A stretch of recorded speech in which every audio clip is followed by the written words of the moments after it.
to get into the picture? Did someone just say hi, Mom? Very good. Well, the Chinese did everything they could to keep the opium out because the Chinese weren't crazy. They could see that this was undermining their situation. China had a very favorable trade balance.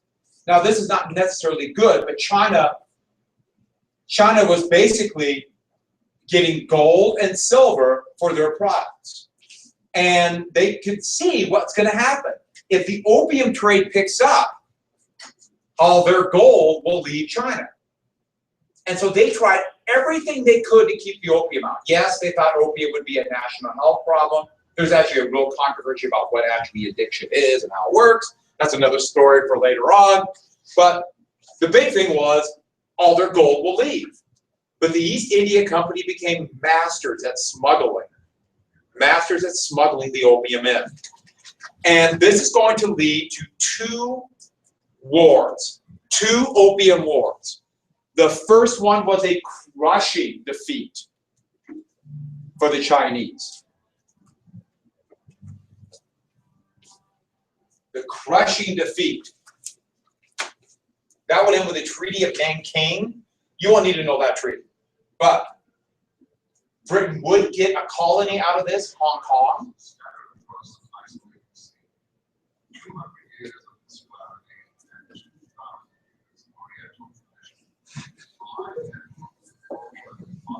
Okay, if it's that loud in here.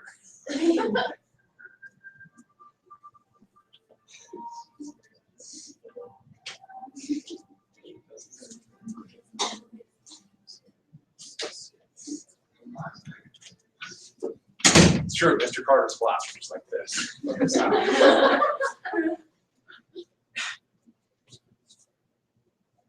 And it opened up a series, or this treaty would be the first treaty that would begin to exploit and open up China.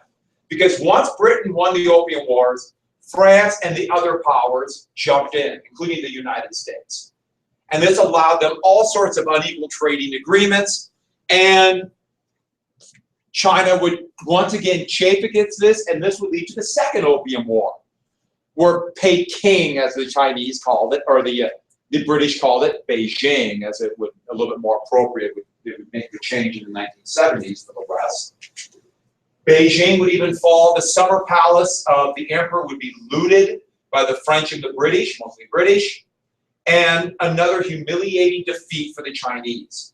And the Chinese relative power just collapsed. They went from having a huge surplus of silver and gold to having no gold and silver. Their economy tanked. And I don't think I put this in here. Please have the right card. Slide. This is going to lead to the Treaty of Tientsin, which is a little place right where am I at here, right there. And this would be the most important, not the first, but the most important of the unequal treaties. And the unequal treaties would basically divvy Chinese trade up, where they could not stop the great powers, starting with Britain, of course, but then France, and then all the other powers, whether it be Russia, and then eventually Japan and the United States, these unequal treaties that would greatly favor China. I'm sorry, China, wow, Britain. And they would do the same thing in Europe or in Africa. The United States would do this. In Latin America, called big stick diplomacy. And another thing would happen out of this would be called extraterritoriality. And this actually came out of the first Opium Wars, but the Treaty of Tientsin made this for every great power, where European nationals, and then soon the United States, American nationals, were not bound by Chinese law. They were above Chinese law. So this allowed essentially just a free reign there, where they could do whatever they want. And they would be, if they committed a crime, they'd be tried by the United States, they'd be tried by Britain, they'd be tried by Germany, whoever it might be. And this extraterritoriality would become the way that colonies or any imperial power would govern. If they attack some places, they would say, we are not, or the same laws do not apply. So Britain would do this in Egypt, Britain would do this after World War I and the mandates they take from the Ottoman Empire, we'll get to that. And of course, the United States would do this. This is an imperial norm. Has everyone got that? That's an imperial norm. So the US would do this in the Philippines when the US conquered that. This would actually be a huge deal today. A lot of the resentment against the United States, besides invading their country, in Iraq would be because of extraterritoriality that the US would put on them. Where Americans who would commit crime in Iraq would be tried in the United States. Now you could say they wouldn't get a fair trial. Yeah, you could argue that. But could you imagine how angry you would be if a bunch of Canadians, we're not Canadians, hooligans, correct? Come down there and they're so polite about it. And they would come here, commit crimes, and then they could go back to be tried in Regina. Why Regina? Why not? So you can understand how angry they would be. In fact, I was in New York City, and when I was there in September, and I got, don't ask how I was just talking to this guy, and in a place called Papaya Dog, of all places. It's kind of a specialty hot dog place, and I had to try it, even though, yeah, I don't, but whatever. I had to try it because it's kind of a New York thing. And this guy was talking about all the diplomats for the United Nations. They get through all this stuff. And I can't repeat what he said because we're filming this, but it was actually, it was really interesting. I have no idea how this guy started talking to me. But he always complained about all the diplomats who are at the United Nations. They don't, they double park. They don't pay parking fines. They speed. Because they're diplomats, the laws don't apply. And that really, that really annoys him, and I don't blame him. Because you see them just weaving through traffic and go in the wrong lane, they're limousines, and they don't care. So it's on a lesser scale, it's the same kind of thing. All these places here then are going to be treaty ports or treaty commercial centers that European powers, starting with the British, would be able to conquer. And basically, they began to economically exploit China. Carve it, and they're beginning by the end of the century thinking about carving up this weak empire. And they began to really offend the Chinese. And we're going to move on to eventually come into this concept of spheres of influence, where not quite colonies, but European powers, but also the Americans. The Americans would fit in this, so the United States is not out of this, would get areas of they would control the trade. And the Chinese government had no ability to stop this. And so Britain kind of had this area, which is, well, actually then it was not part of China, it was Tibet. But the French here, except for around Hong Kong, Russia had up here, Germany here. In fact, when World War I began, Japan, one of the first things they did is attack German possessions here. One of the first things they did. They jumped in the war on the Allied side to get those possessions. And so that was happening in China, and there'd be a lot of resentment. With that, combined with missionaries, a lot of European missionaries began to come into China. So you have missionary activity, because the missionaries came in there very social Darwinistic. This idea that the Chinese were already inferior, and much like what happened in Africa, you're inferior and you're going to hell. And nobody wants to be told that. And this resentment from China once being a great power, overnight turning into this weak power, is going to lead to what's called the Boxer Rebellion. And the Boxer Rebellion. Everyone write down the Boxer Rebellion. The Boxer Rebellion. That's 1900. The Boxer Rebellion. And the Boxer Rebellion began because of these treaties. Technically, the Chinese government, because they've been defeated twice. Actually, one we're not going to talk about right now. I mean, one you don't have to write down. Japan also defeated the Chinese in 1894, which shocked everybody. And so the Chinese government technically had agreed to these treaties, because once they started these treaties, all the power just piled on. But they indirectly supported this group of Chinese rebels who were going to rise up against foreign influence. They would rise up against the missionaries, but the big one was this economic influence. I think you can probably imagine what's happening. Chinese money is just pouring out. And China was already a very impoverished place, but that is going to lead to even more poverty. This is a pretty incredible diagram. And I like this one because it shows what happened afterwards. This is approximately the size of their economy, called the GDP, or the gross domestic product. It's a relatively imprecise measure of the size of the economy, how many goods and services a country sells, how much money they have. And it shows China, India, Japan's down here. It puts Britain, France, and Germany all together. It's kind of Western Europe. And then the United States. And it's pretty remarkable when you look at this. Look at the size of the Indian and Chinese economy in 1700. Why does India's economy crash here? What happened? Yeah. When Britain took it over, they took all the money. That's why they wanted it so bad. They could just gouge it.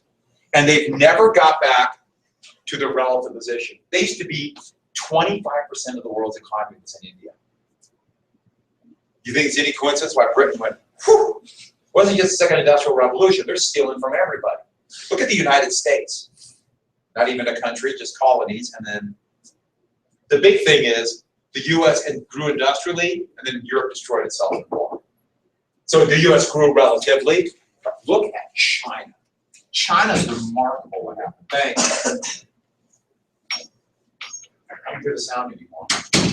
I know the thing is Mr. Carter's room and everybody else hears me yell and rant and rave. So it all evens out.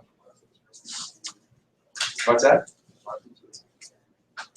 You're ringing the bell. That's actually awesome. But look at China. That's right when the smuggling of opium began. And look at their economy. It's also remarkable to look how much China grew since 1980. Relative. There you see the US begin to drop relatively, and China's right on the edge of being bigger. Western Europe, if you find the other country in Western Europe, it's about here. But that is a pretty startling comment. And so in 1900, people all over China rebelled against the foreign influence. They attacked missionaries, they attacked businesses, they attacked trading centers. They even besieged the foreign embassies in, well, I'm using the term they called it then, Peking, the term the Europeans called it. They besieged the foreign legation, where all the embassies were. It was kind of this walled enclave of power and influence, because they could do anything they wanted. Sticky. The foreign legation. For 55 days they did this. And for 55 days they besieged it. And what you got to get is this. The great powers, all the great powers in the world that were exploiting China, they could see money going away from them. They all sent troops. Britain sent troops. France sent troops. Germany, Austria, Russia, even Italy. I was trying to be, we're going to be big, I promise you. Am I forgetting anybody?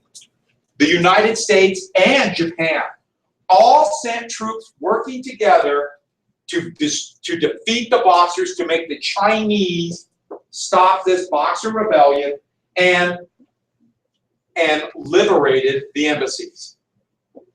Now, what we got out of this is, when the Boxer Rebellion was crushed, a couple things happened. First off, all the great powers would adopt an American idea, because the Americans didn't want to pay for our colonies.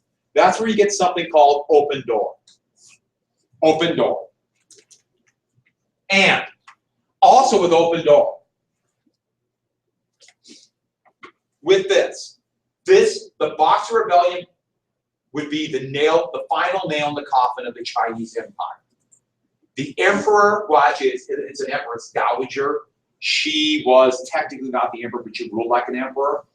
Dowager means, say, she was the mother. But after she died, there'd be a young boy, Kui, would become emperor, and the empire would be overthrown while he's just a little kid. And China's going to devolve into civil war, and eventually the communist revolution in the 1930s. The communists will win in 1948. So this is the end of the Chinese Empire. And it's going to aggressively begin to modernize, but it will happen after years of misrule in the 1970s. I almost forgot one thing.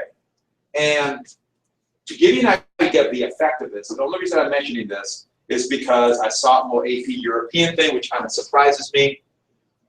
There were two big rebellions. I mentioned the rebellion that's going to happen after the Boxers. Oh, that's been what they got the name Boxers. I forget that? You may know? Huh? Good guess, very British though. But the British has nothing to do with the name Boxer. The British like to box. I mean, literally, the boxing now. It's a very British thing. The sport of boxing is British, where it starts from. The British like to fight. Well, the Chinese also had these little groups, these societies that would learn how to fight. Now, they did it differently than European style, but they still had these clubs. One of them was called the Society of the Righteous and Harmonious Fists. And the British thought it was kind of funny the way they did it. They're so much different, but since they fought, and they hit each other, they're boxers. And these little societies would be the places to organize this rebellion that was technically against the emperor. What were they doing? What were they doing? What would we call it today, what the Chinese were doing? Huh? Yeah, Kung Fu would be one, but yeah, it's martial art. That's what they were doing. Well, right during the Second Opium War and before, an example of how the economy had tanked. Bad economic times, people are starving, horrific times. I almost forgot this. It's called the Taiping Rebellion.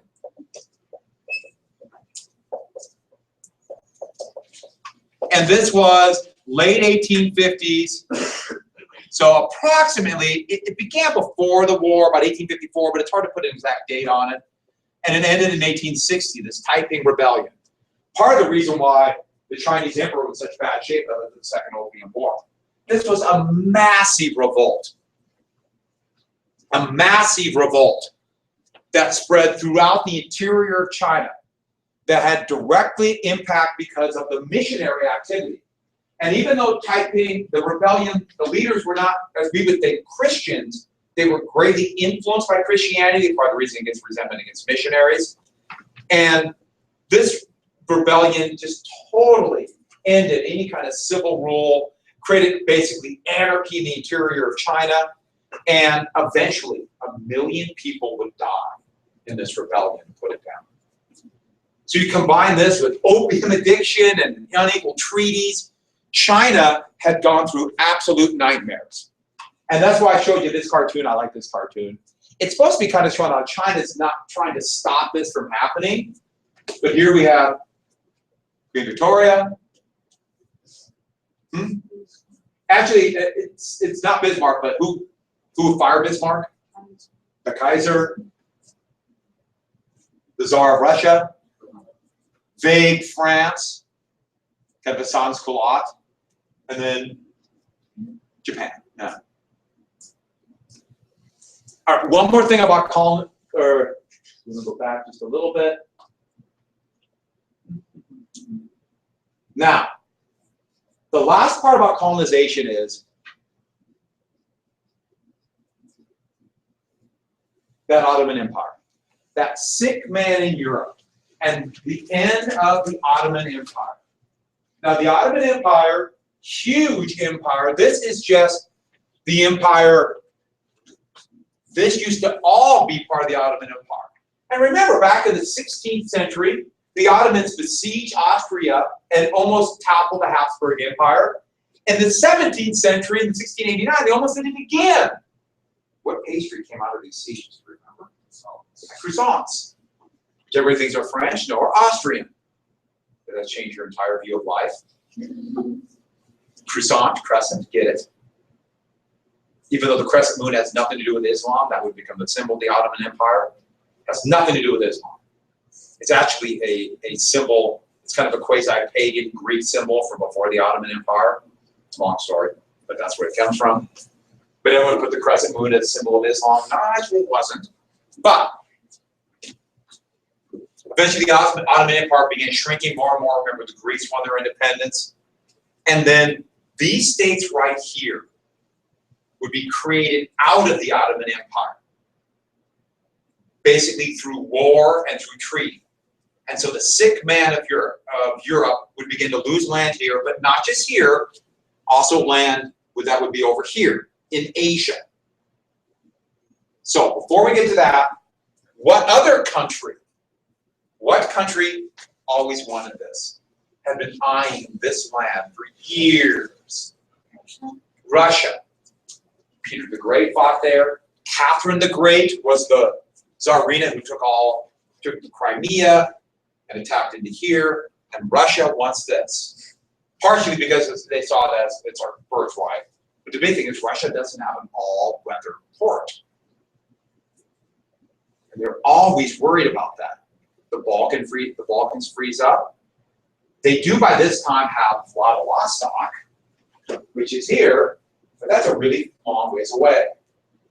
They would build an incredible technological achievement for them, the Trans-Siberian Railroad, but that's coming in the 20th century, end of the 19th into the 20th. They begin pushing the lands here. What they want is here, right there. There would be a series of wars fought before this. We mentioned the one with Catherine the Great before. Also the Crimean War, remember that, in the 1850s. So they have never given up this. This was the area of conflict. And what we're coming to is the Russo-Turkish War. And as you can see from this, arrows were involved. We could sleep at night because arrows were involved. Yes? Did we get to the open door? Yeah, the open door. Did I mention that? Did I just say it and move on? Yeah. Thank you for stopping me. Why did everyone just like, whatever? But the open door was this. Sorry about that. Thank you for saying. I really thought I said it. That's one of the problems when I'm thinking ahead about what I'm going to say. So I just assume I said it. Open door and move on. I got to tell you one thing. Let me finish open door so I don't forget again. What the open door was, the Americans didn't want to mess with colonies because it cost too much money for troops. They suggested open door would be every great power can equally exploit China. All of them can. Equally exploit it. They didn't quite use those words, but everybody knew what it meant. And so there wouldn't be, even though there would still be spheres of influence, the Americans could equally exploit China as the French or the Japanese. And so they would all apply these unequal treaties and they would all together work to do this. And after the Boxer Rebellion, they basically, the rest of Europe said, okay, that's not a bad idea. And so China is going to be equally exploited by everybody. They're going to send their own troops to enforce the treaty. And in the 1930s, Japan will begin to violate the open door by conquering parts of China on their own. And that will begin the stepping stones of World War II in the Pacific, the United States and Japan, when they violated open door. It wasn't the United States out there saying, we're fighting for democracy and freedom.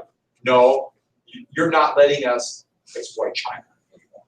It wasn't quite as noble as we would like. World War II in Europe was different. But World War II in the Pacific was a colonial war. No ands, ifs, or buts. Okay, so back to this. Okay, now, during the debate last night, and I'm actually just listening to this, but John Kasich, the governor from Ohio, still in the race. It would be really hard for him to get the nomination. They're all hoping that nobody will get the majority of delegates at the Republican convention. And if no one has the majority, then it's called a brokered convention. And what they do is they let the delegates just vote again. Basically, Men like Kasich are just hoping Trump doesn't get the majority so they can decide later on. I think it would be really hard for Trump not to do it unless, I mean, really, it's unimaginable now, the scenario. But I guess it could happen, but it's hard to figure one. But Kasich is talking in this debate. And they ask him a question. He's really trying to portray that he is like above the fray, and he is like the adult in the room. And if you know anything about him in Ohio, that's not quite accurate, but compared to the other people on the stage, yeah, he looks very mature. But as he's talking, he starts going, and you know, I was talking to a family, their son got addicted to drugs. He committed suicide. And while I was governor of Ohio, we had to do a lot for energy growth. And wait, you just mentioned this. And he just moved away. He said, out of the blue, he had this story about this tragic story, which sounds totally made up, but this tragic story. And then he just went off talking about Ohio. And then when he totally forgot what his story was. He started it and moved on. And it was really funny. And like, wait. Not expecting him to come back to it, but remember the boy? Well, his family. It was, so that's kind of what I did. Open door, and then I move on. I know what Larry was thinking then. I should run for president. Well, I'm not quite that senile. Because you have to be pretty crazy to take all the punishment they go through. That's the other thing. And funny, I just saw another picture of this, and I know you saw this picture of Obama when he was first elected and now. I mean, he still looks young, relative, but he looked like a little boy. And this gray-haired guy. Every president, they get gray. Tough job.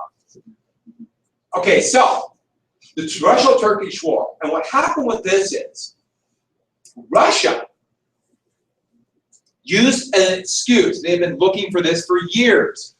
But an excuse is they saw that the Turks were repressing the people who lived here. And Russia threatened war. You know, they've been looking back. This goes back to what happened in the Crimean War. The Treaty of Paris, Russia was subdued and into the Crimean War. But now with the Franco-Prussian War happening, the Austro-Prussian War, Russia felt emboldened this time to attack. And at first, Turkey did very well. Turkey did better than anybody thought. But soon, Russian numbers took hold. And they advanced through what is now Romania, Bulgaria, and literally right to the gates of European Turkey. And it looked like Constantinople would fall. They also attacked in the Caucasus and were advancing into this one. And this set worldwide or European-wide panic because Britain, France, especially Britain, were really worried if the Russians got into the Mediterranean. If the Russians got into the Mediterranean, they could threaten the Suez Canal. They were also, Britain has this fear as long as they have India, that Russia will use this to come in here and threaten British India. They had this constant fear. And so, with that panic, and out of the panic, European powers demanded Russia quit and another one of these congresses. The Congress of Berlin in 1878. And I thought this was great. They wanted them to settle their disagreements. But Disraeli, the British Prime Minister, it's right here. I love that one. That's just a great picture of him. He just has this kind of, he looks like a wheeler dealer. But Disraeli and the others, to settle their issues, what they wanted was this. And this is what you have to get. The Ottoman Empire to survive. They were desperate for the Ottomans to survive and let nobody else get it. So they're going to stop Russia. Here is Bismarck, who organized this Congress, much like the Congress of Berlin 6 years later. And everybody has their plates out to divvy up. To divvy up, and you can see it right there. See the crescent? They're all divvying up Turkey. As it turned out, that did not happen. The Ottoman Empire survived, but Russia never quit their ambitions. And if you go back here, neither did Austria. Austria, seeing a vulnerable area, are thinking moving into. And now, what you got to get out of the Congress of Berlin was, yes, the Ottoman Empire survived, but now Austria and Russia are both going to be eyeing the Balkans. And this actually very much terrified Bismarck. Bismarck wanted Austria and Russia to be friends, so they could be against France. And they looked at this and they both realized, or Bismarck realized, it's going to be some damn fool thing in the Balkan Peninsula will blow this whole thing up.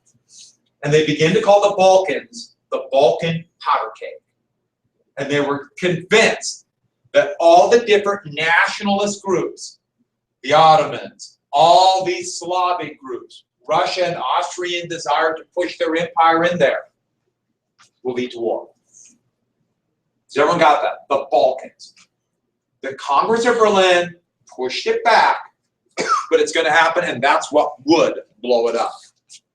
1912, it almost happened with the Balkan War. 1913, another Balkan War. And then in the Balkans, 1914, it would happen. Armageddon over the Balkans. That's the start. They never would forget about the Balkans once the war began. And so, one more thing. By the way, this also highlighted that is the map after the Congress of Berlin. New countries of Romania, Bulgaria, and Serbia, which is Serbia. Now they're still technically Serbia, but they call themselves Yugoslavia. But the last part is the Great Game. And the Great Game is now going to be, and that's what the British call it, this diplomatic and colonial game of imperialism for Asia, for Central Asia. Who will dominate it? Who will dominate it? And we're talking about, this map is a map from this era, but it shows Persia.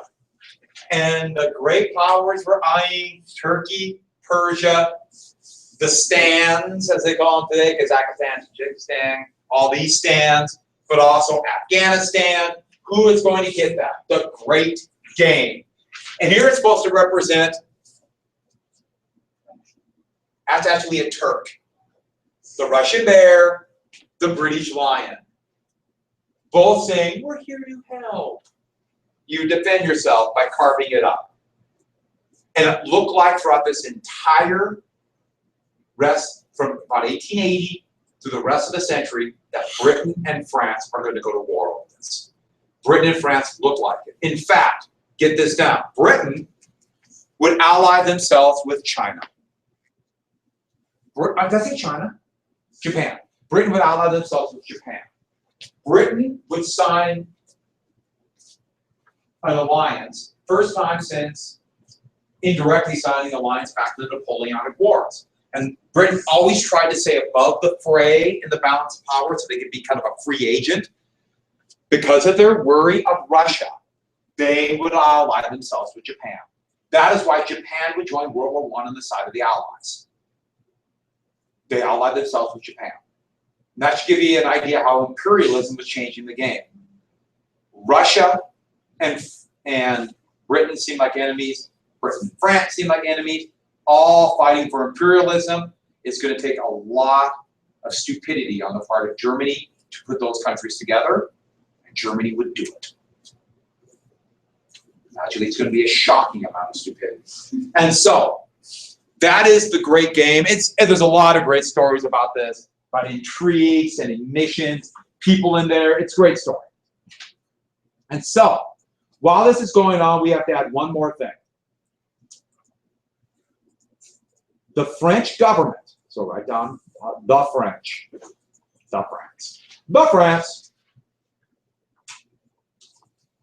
France is changing fast. Now, we've already mentioned this, so let's very quick review. What do they call that after?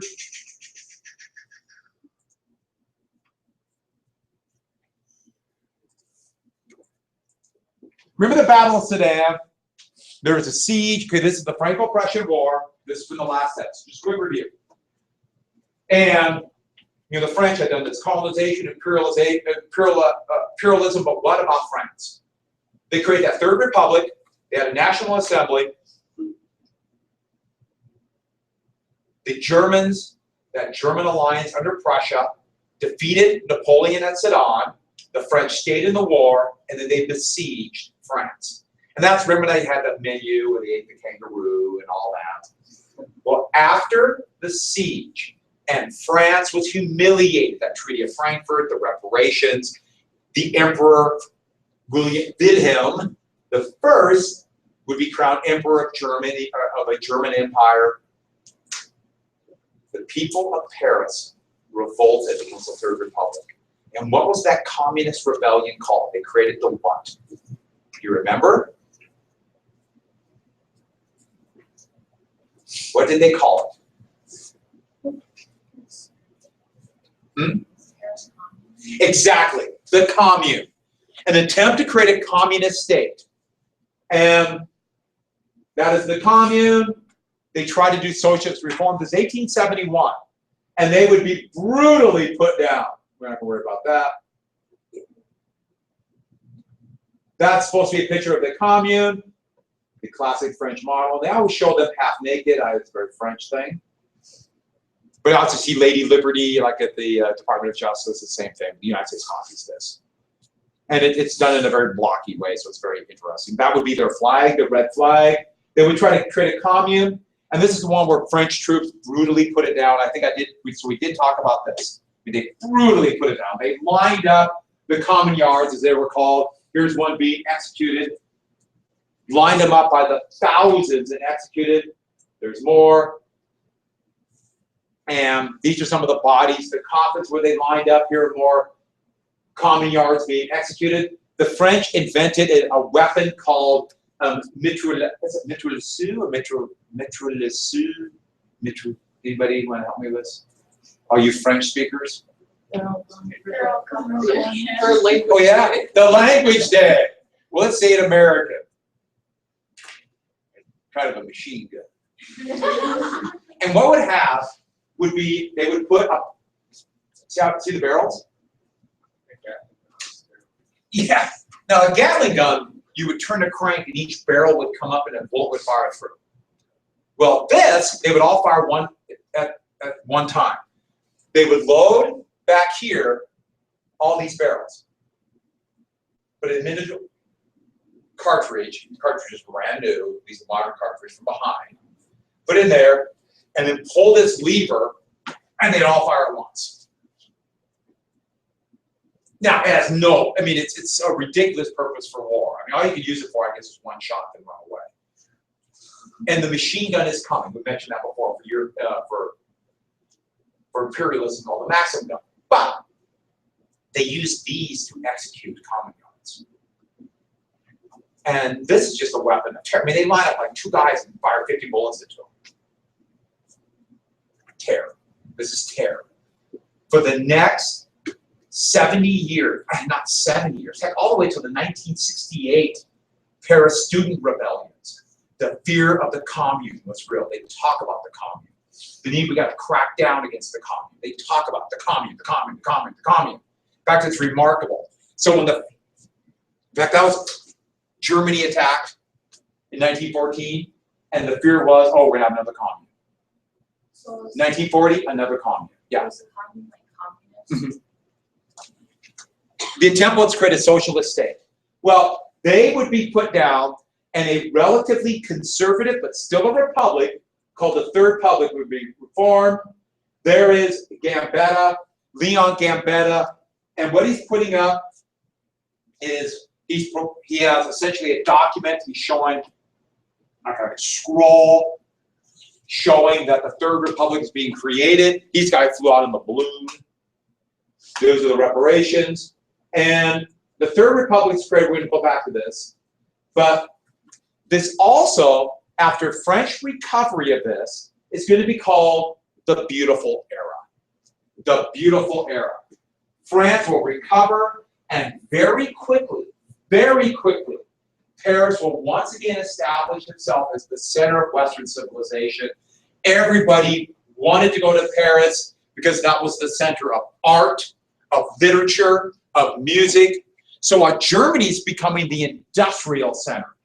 France has that civilizing center, and France has never lost that reputation. You'll go to Paris, and if you go to Paris, that's one of the reasons why France has a reputation of being a little bit snooty, is because people, they all go to Paris, and people in Paris think they're great because we live in Paris. So they're snooty to everybody. People outside of Paris, Frenchmen, French citizens who live outside of Paris, hate Parisians too. You see the same thing in New York City. You go to New York City, they all think they're really cool to live in New York City. We are awesome, New York City. And you know, there's nothing outside of New York City. Ask them, they will tell you that. In fact, they look, that's the other thing, is I'm from Montana. That means nothing. I want to say I'm from Mars.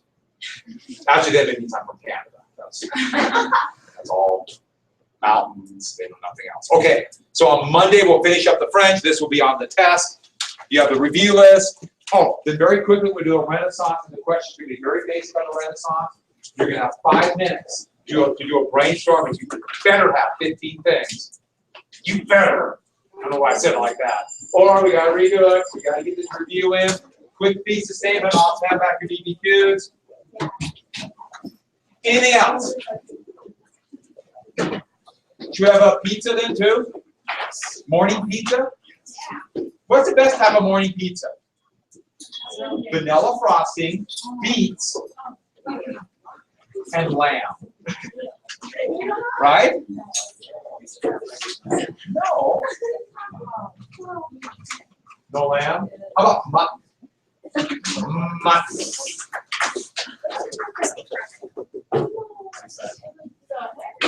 Wow, we had a lot of applause for somebody. For Grace? Or she did it.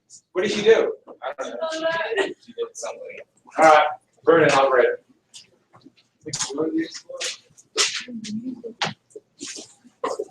Elvis, potato blob. No.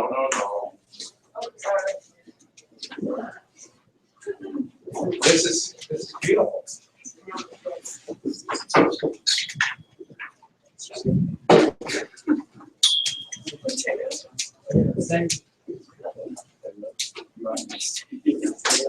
If I have to sign, you can't leave. You know, you always do this problem. I know. Don't you? I didn't sell it.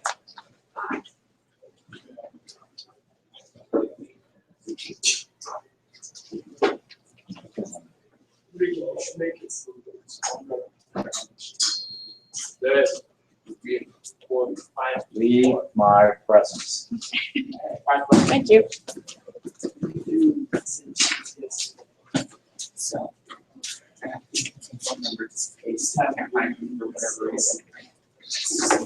You've been gone. Where you been? Hurting. Huh? Hurting. Hurting. Yeah. Hurting. I assume what animal? Huh?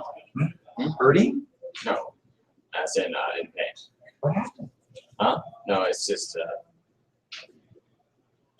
many hours on end of standing hurts after a while.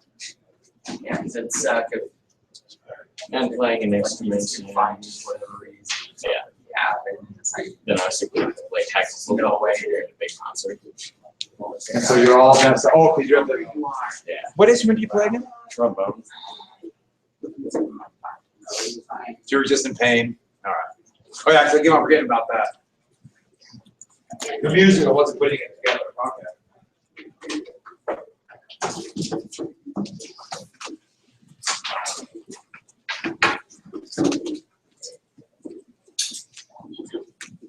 Do you have a test today? Yeah, we have a test. I should have made you guys watch the debate. Deal, just talk about it. It's like the most childish thing you've ever seen. I've never seen anything like it. It's, you know, I mean, once again, I got, you know, it's a roll of the die because you never know. But Democrats should just be open budget. And Democrats should just shut up. Don't say a word. Let the Republicans implode. Yeah. And that's the best word to describe it. They're kind of imploding on themselves. Now, it doesn't mean it'll be long lasting, Yeah. but The Democratic Party having stepped on itself right before the Civil War. the Democratic Party will step on themselves now. Probably. They'll probably switch to the Democratic. Yeah. Oh, well. All right. Does anybody want the catalog for Macy's? Sorry, no. All right. How about Rutgers Furniture? Here, cook this. Yes, fine. May I get Over in the right place. Cook! Who said why would you? I want those candies on there. May I get Where you have to go? this one? Why?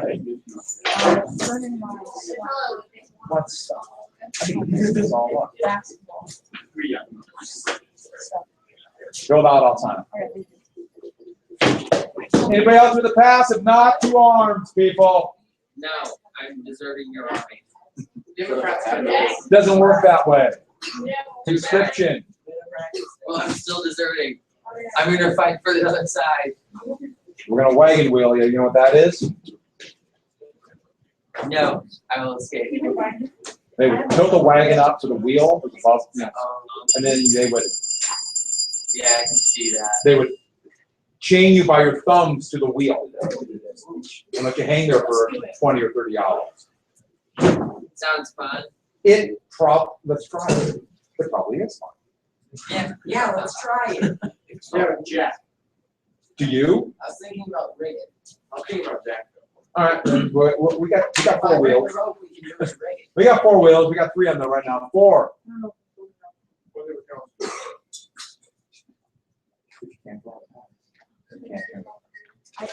Okay. Now, what you gotta do is. That's very Oh, cool. What time is it? It's 9:50.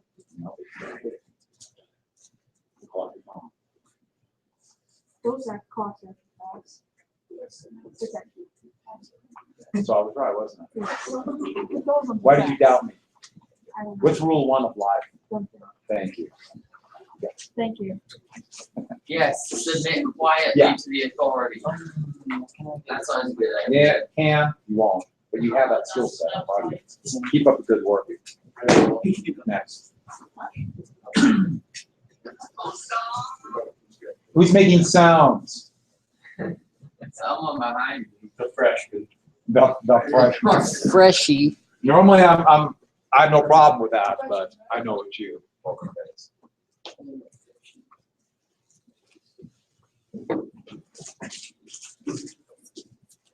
Anybody else need a Chromebook? No. Jack doesn't need one. What class? Class. None. So you. What class? What class? What class? What party are you now? Greenback? You're with me, Greenback?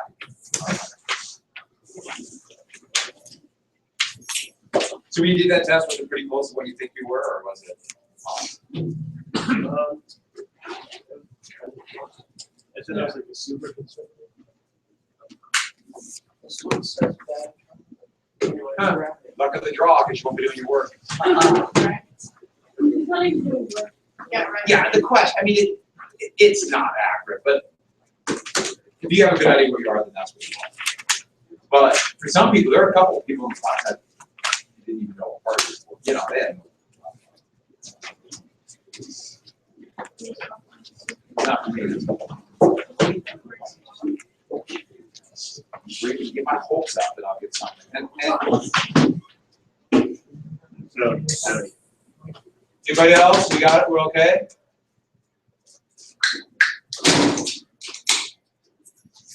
And George, you said you were a fascist, right? Oh, yeah. Yeah. Practically communist. Huh? A communist or a fascist? Yeah. Who did I steal this from? Who did I steal this from? Me. Huh. Are they good? Is it good? I can steal it. Yeah. What happened? You broke a Chromebook? Oh my gosh. Oh, so you just put that through the broke. No, I didn't. I didn't want the one you broke. By the way, I checked your transcript. It's coming out of your transcript. It's a, What is it? what is the transcript? Oh, don't worry about it. That's always reassuring.